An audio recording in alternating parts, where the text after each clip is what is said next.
நமக்கு பிடிச்ச ஒன்றை யாருக்காகவும் எதுக்காகவும் விட்டு கொடுத்துடாதீங்க. விட்டு கொடுப்பவன் கெட்டு போவதில்லைன்னு டயலாக்லாம் சொல்லுவாங்க.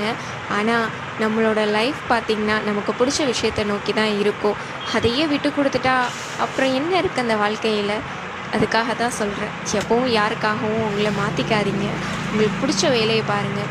எனக்கு பிடிச்சது இதோ நீங்கள் பார்த்துக்கிட்டு இருக்கீங்களே, இந்த கட்டிங் ஸ்டிச்சிங் இதுதான். இதை நான் யாருக்காகவும் எப்பவும் விட்டு கொடுக்க மாட்டேன், விட்டு போகவும் மாட்டேன்.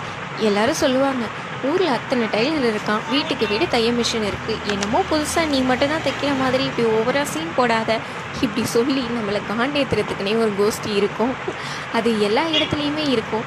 அவங்களுக்கு அதுதான் வேலை, நமக்கு அது வேலை இல்லையே. நம்மளோட வேலையை நம்ம கரெக்டாக பார்ப்போம். அப்போ தான் அவங்கள இன்னும் காண்டேற்ற முடியும். எந்த வேலையுமே ஈஸி கிடையாது. ஈஸியாக கிடச்சிட்டா அதில் என்ன வேல்யூ இருக்குது? யோசிச்சு பாருங்க நல்லா.